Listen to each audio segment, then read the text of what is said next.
Bonjour. Soyez les bienvenus à la Maison de l'Europe de Bordeaux.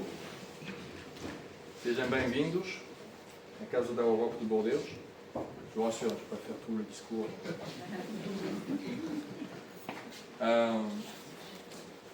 Vous vous doutez bien que c'est avec beaucoup de joie, beaucoup de plaisir, beaucoup d'émotion que je vous annonce cette belle conférence que va donc nous donner monsieur le professeur Santos Silva, bien sûr en tant que président de la Maison de l'Europe de Bordeaux, en tant que luso-descendant aussi bien sûr, en tant que fils de migrants portugais.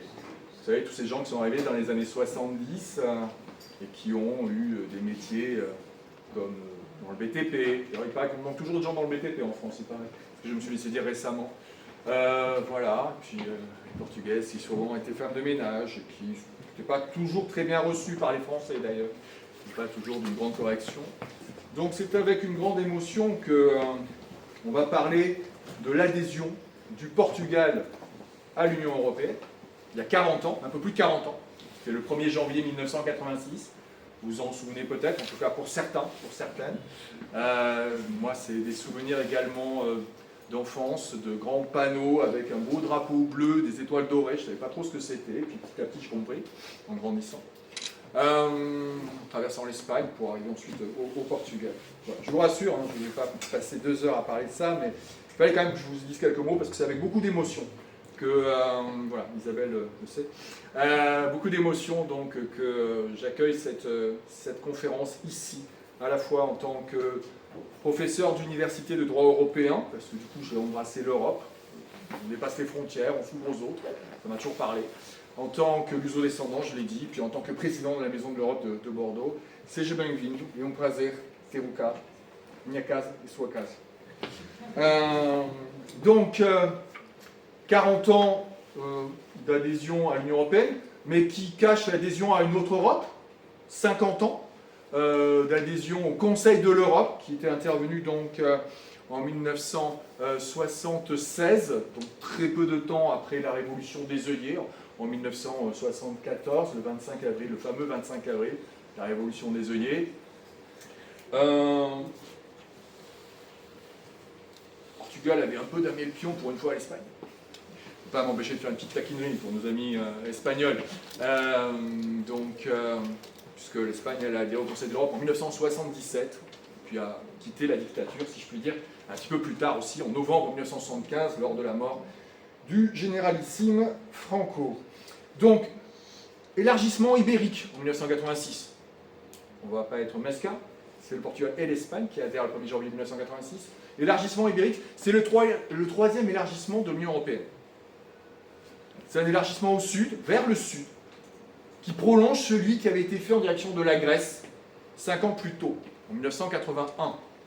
C'est un élargissement qui comporte de nombreuses similitudes avec celui de la Grèce, mais aussi de nombreuses différences, mais ça, je confie le soin au professeur Santos Silva de nous le dire, avec beaucoup de talent.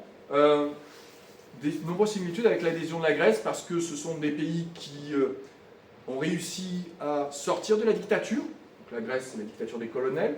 Le Portugal, c'est le régime de Salazar et ses successeurs, puisqu'il était décédé en 1974 quand la révolution a eu lieu, le régime de Franco. Ce sont des pays aussi qui recherchent la prospérité, qui recherchent le développement économique, donc soif de démocratie et soif de prospérité, d'un mieux-être, d'un mieux-vivre, qui avait d'ailleurs justifié les vagues migratoires dont je parlais, portugaises et espagnoles, dans les années 60-70. Et donc, on parle toujours de ce que l'Europe a apporté au Portugal et à l'Espagne, et c'est vrai. Il y a eu une solidarité financière, il y a eu aussi une consolidation de la démocratie, de ces jeunes démocraties, grâce aux institutions européennes, grâce au Conseil de l'Europe, grâce à l'Union européenne. Mais en sens inverse, il convient de relever, il convient de souligner que le Portugal et l'Espagne ont contribué à la codification du principe de démocratie dans les traités européens. Jusqu'alors, le principe de démocratie était conçu de manière tacite. Seules des démocraties pouvaient adhérer à l'Union européenne, mais cela n'est écrit nulle part. Ce qui, pour un juriste, est un petit peu gênant quand même. La règle du jeu n'est pas claire. Et l'adhésion de l'Espagne et du Portugal se fait le 1er janvier 86, mais cela n'épuise pas l'actualité de l'Union européenne en 1986, puisque le 17 et le 28 février 1986, donc quelques semaines plus tard, est signé l'acte unique européen, en deux fois. L'acte unique en deux fois, 17 et 28 février. Et l'acte unique européen mentionne pour la première fois le principe de démocratie. L'intégration européenne fait son coming out démocratique. Enfin, elle assume qu'elle n'est pas simplement un marché, mais qu'elle a vocation à respecter, promouvoir, garantir la démocratie. Quand on voit aujourd'hui les difficultés qu'il peut y avoir dans certains pays de l'Union européenne, la question n'est pas anecdotique. Donc, le Portugal et l'Espagne ont bénéficié de la construction européenne. La construction européenne s'est enrichie aussi grâce à l'Espagne et au Portugal. Et d'ailleurs, l'Espagne et le Portugal ont été également des relais de croissance, ont été également des débouchés. Qu'on vient de le dire, ce n'est pas de la solidarité, c'est pas de la charité, c'est de la solidarité. La multiplication par 2 des fonds européens après l'adhésion de l'Espagne et du Portugal en 1986, 2 ans plus tard, en 1988, la politique régionale européenne, la politique de cohésion sociale européenne, voit son budget multiplié par 2 pour, justement, satisfaire les besoins de développement de l'Espagne et du Portugal. Si vous me permettez une petite parenthèse, on aurait dû faire la même chose en 2004, lorsqu'on a fait adhérer les pays d'Europe centrale et orientale. On n'aurait peut-être pas Orban aujourd'hui au pouvoir à Budapest. Je referme la parenthèse. Je voudrais dire aussi que le dernier grand traité européen, le dernier grand traité qui a fait avancer la construction européenne, c'est le traité de... Merci, il y en a un qui suit.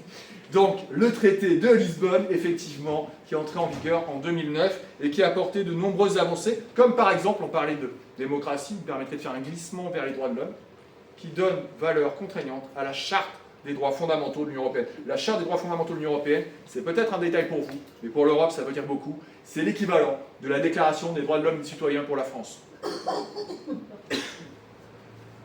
Et puis, je voudrais terminer en disant que, à l'heure actuelle, on n'a peut-être pas le plus mauvais des produits d'exportation au Portugal, puisqu'on a le président du Conseil européen, qui est M. António Costa, ancien chef du gouvernement portugais, qui ne se débrouille pas trop mal dans son poste. Donc voilà.